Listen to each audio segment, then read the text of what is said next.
Hey, welcome to Local Flavor. I'm Deborah Anderson, and I'm here in downtown Hayes in the historic Chestnut District, and we're going to be brewing beer today at Liquid Bread with Gerald Wyman, the master brewer. Thank you. Well, I'm sure glad to have you here today. How did you get to be a master brewer? I had a passion for beer, for home brewing beer, and after 7 or 8 years of that, it kind of evolved to the point to where I just wanted to go on the professional level.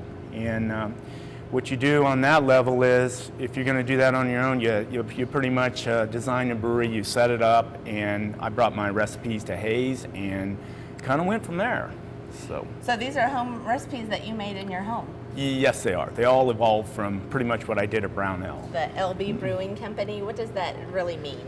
LB stands for liquid bread, and that's what the Germans call their beer, liquid bread. Beer has the main ingredients of bread. It's got the grain, the yeast, and the water, and with the addition of the hops, it's uniquely different, obviously, but that's where it comes from. So we're actually going to be brewing beer today. What kind are we going to make? Okay, we're going to make our amber ale, and it's about our number 2 seller. We go through a lot of it, and it's unique too because it's got a lot of the different varieties of the different malts, and we enjoy making it. How many different varieties do you make here at Liquid Bread? Oh gosh, we're at, don't quote me on this, but I think we're somewhere around 55 different beers. But are those on tap all the time? No, I know you no, have like we keep about 10 beers on tap. Okay. Pretty much all the time. We try to do a seasonal every month for New Beer's Eve. So. Awesome. Yeah. So, amber ale is what we're making today, and what do we need to do to get started? Okay, to start with, what I'd like to do, and it's very important, a lot of people don't realize it, but I want to talk first about the malting process because it is so important when it comes to producing beer. A lot of people don't realize, but the barley coming straight from the field is 100% starch. And in the old days, you literally had to malt it yourself to produce your beer, but nowadays there are malting companies that will do it for you. And So are you malting it yourself, or you bring it in malted? No, it comes in malted. Everything we have is malted, with the exceptions of the adjuncts. Like like I have right here, rolled oats, and the different varieties you can get unmalted wheat, but for the most part, our wheat is even malted. And what's so unique about the malting itself is the fact that straight from the field, it's 100% starch. You can't brew with it that way. It would be a gummy, sticky mess, and it wouldn't even ferment outright. Now, a lot of people who brew at home, they don't even start with malts like you're doing here. They start with an extract. Yes, they do. So, but you're actually making your own extract so that you can control all the flavors from these different levels of malts. Is that correct?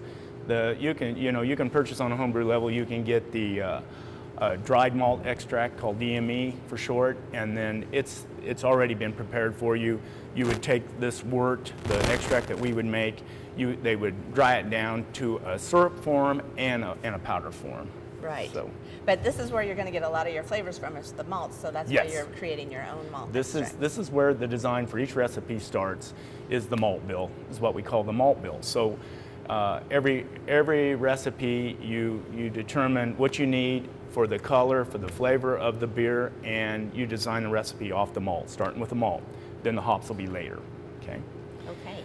Also, I'm going to mention 2 other things. Yes. An adjunct. Okay.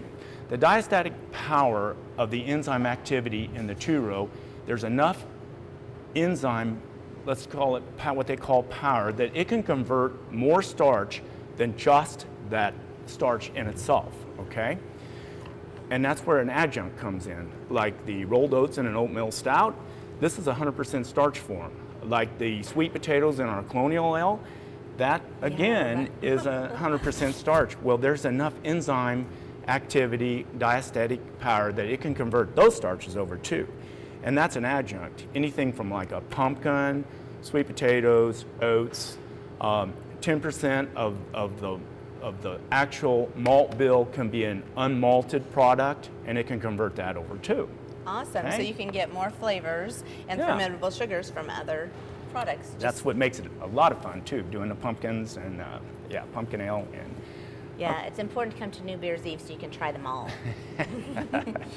All right.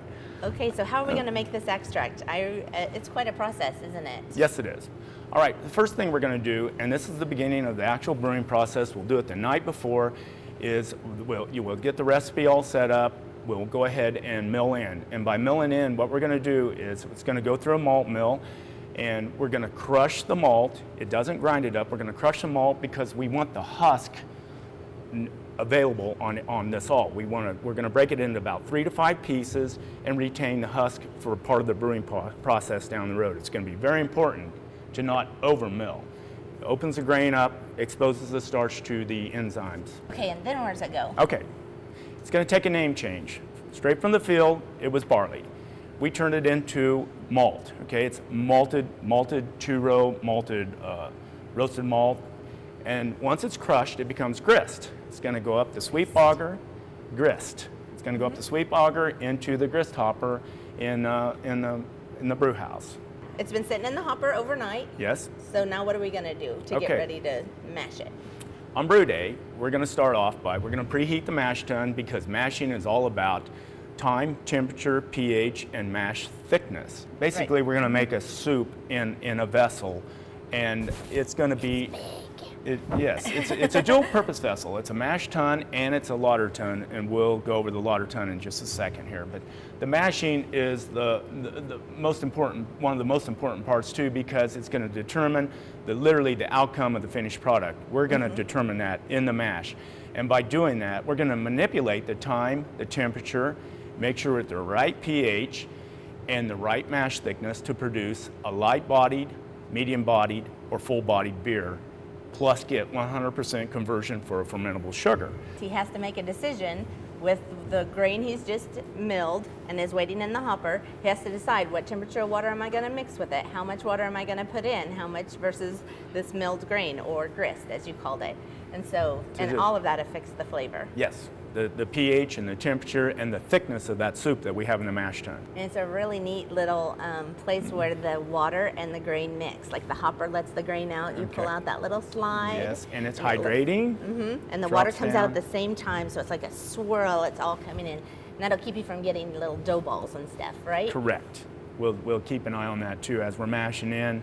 We're going to spread it across, just make the soup nice and smooth in there, and that's pretty much. Then over the extended amount of time, pretty much an hour, the enzyme activity will work and we'll have 100% conversion. And that's the point to where we'll talk about next, where it's going to turn into a lauter tun. All right, the screens in there will actually, the grain's going to be floating in there the whole time. So we're going to start the process called Vorlauf. It's a German word for recirculate, and there's two reasons for that. Okay, the husks that we didn't tear up when we milled in, we're going to actually turn it into an actual filter bed. So we'll start the Vorlauf, it'll go down into a small vessel, a grant, and it's going to get pumped up on top of the mash, spread out over the mash bed, and it's going to do two things. It's going to compact it down, and it's going to start clearing itself up during the recirculation. So we'll have at that point in time, we'll have a really clear, it's called sweet wort at this time. From there on, we need to get that out of there. We're going to get kettle volume, and this is another important part of the brewing process because there's some other things that's going to happen here. We're going to go ahead and bring it up to a boil. We're going to sterilize the wort, and we're going to boil it, and we're going to remove unwanted flavor compounds out of the steam stack. They're going to go out, and plus we're going to start adding hops. So at the beginning of the boil, we'll add the bittering hops, and this is where the balance comes in. Like I said, I don't like dry beer, and I don't want sweet beer. I like to have it balanced and brewed to style. The last 15 minutes, we'll have the flavoring hops. We literally, and in brewer's terms, you pitch the hops. Anytime you make an addition, you pitch it. So we'll pitch the hops the last 15 minutes for flavor. And then at the very end, we'll pitch the aroma hops. Okay, now it's going to make a name change. It's going to be called bitter wort. So the next step is very, very important. We're going to take that 200-degree wort, and it's got hops in there. When it first comes up to a boil, we have proteins that precipitate out into flakes in there. and that's hop break true. So we want to leave all that in there. After the hop's been boiled, we don't want any of that to go to the fermenter to brew into beer. So we're going to whirlpool the kettle. And that's important too. It's a phenomenon of high pressure, low pressure. So after it stops swirling in there, everything's going to stop right behind a dam in the center of the kettle, on the floor of the kettle, okay? And then we're going to rack off of that. Anytime you transfer, you rack. So we're going to rack the bitter wort off of that and leave all that behind. So what we're going to do, we're going to go through a heat exchanger. And we're going to pump from our cold liquor tank through the heat exchanger. It's in separate systems, but it's going to go by the hot wort's going to go from 210. We're going to cool it down. We're going to reclaim that water that we trucked in and the heat energy. It's going to recirculate back to the hot liquor tank for the next brew and for some cleanup. And the chilled bitter wort's going to go right on through. We're going to add oxygen to it. And then at the same time, we are going to add that yeast too as it's going into the fermenter. So we got all that taking place at the same time. We're going to chill down. We're going to aerate the bitter wort. This is where you want oxygen for the yeast. And then we're going to go ahead and add the yeast to it. It's going to go right into the fermenter, mix up. And now we're finally going to start turning it into beer. And the yeasts are just taking the sugar that you extracted out and eating it and making it into liquor and carbon dioxide or alcohol. It's converting, converting it into the flavor compounds that make up the beer, plus producing alcohol and CO2 production. Okay? I like the CO2 production of it. It's pretty fun. Okay, so we're looking at probably anywhere from 14 to 18 days for an ale, and 35 to 45 days for a lager. We finally have a finished beer at that point in time. You've brought a home brewer's bottle to show us the fermentation process, is that right? Yes, this is in primary right now, and you can see the corrosion ring here with some hop resins in it, and then we've got CO2 production. It's just basically started up from basically the brew that we did yesterday, so it's going to get more aggressive as time goes on. Primary fermentation will be over with in about 3 days, and then what's called secondary fermentation will kind of kick in. That's the part where the beer matures. The yeast will finish off. It'll flock or settle to the bottom, and at that point in time, it's going to clear up, because right now the yeast is in there. It's consuming it. The yeast will actually spread itself out and cover every square inch of what's in a ferment.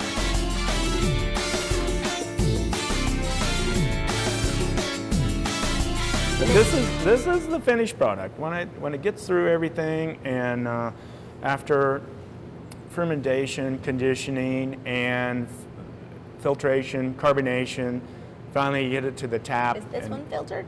This is a filtered beer. So this one got to the tap, and there we go. Now,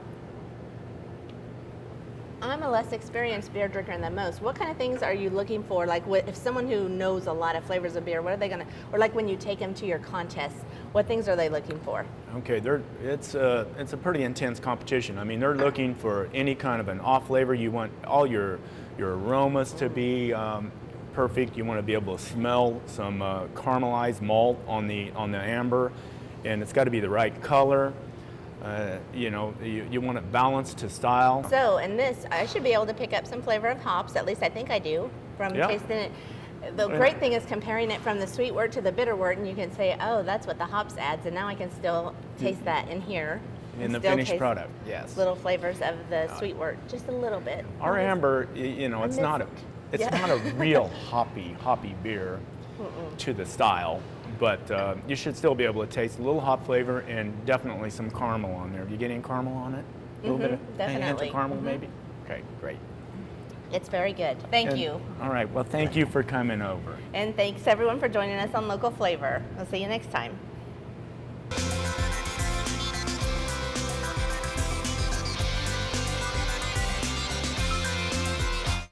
What I think is dangerous about learning all this is kind of like I thought wine was too bitter or dry until I went to a wine tasting, and they would give you different flavors and they'd have you look for the woodiness, or they'd have you say, see how it tastes when it's in your mouth and after you swallow it, or they pour it into a decanter and see how it tasted different. And it was so interesting that suddenly I loved wine.